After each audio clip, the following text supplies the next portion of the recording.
میں آیا، کہتا مولا سے مولا بہت پریشانی ہے، بہت پریشانی، کیا کروں؟ روزگار کا مسئلہ ہے، قرضوں کا مسئلہ ہے۔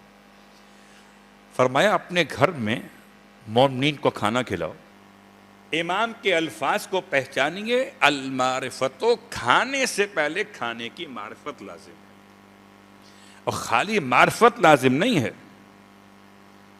بلکہ یہ بھی لازم ہے التسمیۃ، کھانا کھانے سے پہلے بسم اللہ پڑھنا۔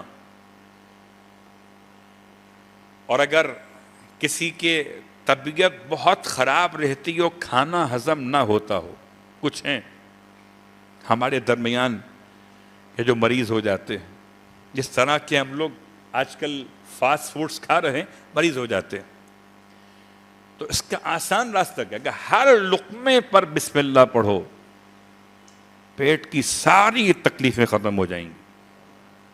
ہر لقمے سے پہلے قبلہ اگر آپ کو ڈاکٹر کہہ دے تو آپ دوا اس طرح لے لیں گے نا، اور اگر آپ کو آل محمد کی بارگاہ سے بسم اللہ کا شرف مل رہا ہو تو سوچنے کی بات نہیں، عمل کی بات۔ اصل بات پڑھے محمد و آل محمد۔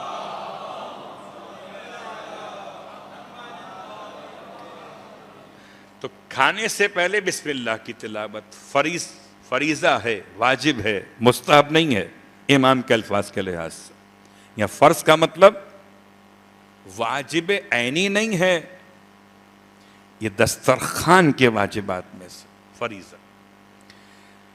والرضا والشکر، کھانا کھانے کے واجبات میں ایک ہے راضی ہونا، ایک ہے شاکر ہونا۔